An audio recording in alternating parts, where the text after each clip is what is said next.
கனமழை முன்னெச்சரிக்கை நடவடிக்கையாக மீட்பு குழுவினர் வந்துள்ளது தொடர்பான தகவல்களோடு தஞ்சையில் இருந்து இணைகிறார் செய்தியாளர் சையத் மௌலானா.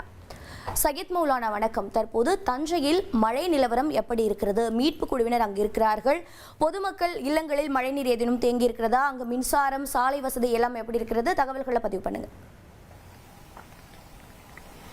டிட்வா புயல் முன்னெச்சரிக்கை நடவடிக்கையாக தஞ்சாவூர் மாவட்டத்தில் பல்வேறு முன்னெச்சரிக்கை நடவடிக்கை எடுக்கப்பட்டு வருகிறது. தஞ்சை உள்ளிட்ட டெல்டா மாவட்டங்களுக்கு கனமழை எச்சரிக்கை விடுக்கப்படும் நிலையில் பல்வேறு பகுதிகளில் போக்குவரத்து என்பது வெறிச்சோடிதான் காணப்படுகிறது. தஞ்சை மாவட்டம் முழுவதுமே இயல்பு வாழ்க்கை என்பது முற்றிலுமே பாதிக்கப்பட்டிருக்கிறது.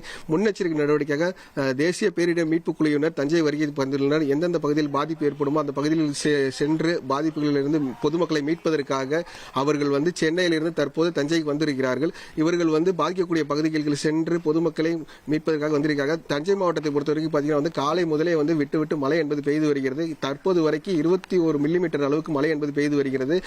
இவர்கள் தற்போது தஞ்சை தமிழ் பல்கலைக்கழகத்தில் இருக்கிறார்கள். இவர்கள் தஞ்சை மாவட்ட ஆட்சியர் அவர்கள் கட்டுப்பாட்டு அறையிலிருந்து ஏதாவது ஒரு புகார் வந்தால் உடனடியாக அவர் இங்கிருந்து பாதிக்கப்பட்ட இடத்துக்கு அவர்கள் செல்வார்கள். அதே போல காவேரி டெல்டா மாவட்டங்களுக்கு இருக்கக்கூடிய பகுதியான இந்த தஞ்சை பகுதி கல்லணையில் இருக்கக்கூடிய ஆறுகளில் கல்லணை, வெண்ணாறு, காவேரி உள்ளிட்ட ஆறுகளில் தண்ணீர் என்பது குறைவாகவே திறந்து விடப்படுகிறது.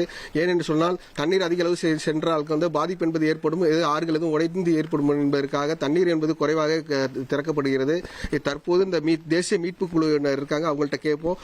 தற்போது நீங்க டெல்டா மாவட்டத்துக்கு வந்திருக்கீங்க, என்ன மாதிரியான நடவடிக்கை முன்னெச்சரிக்கை நடவடிக்கை எடுக்கப்படுறீங்க? This is NDRF team and we are coming from 4th Battalion Arakonam. And we detailed for Thanjavur district.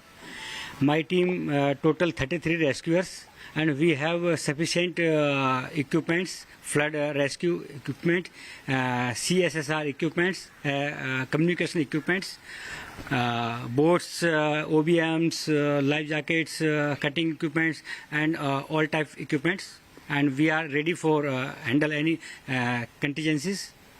Thank you.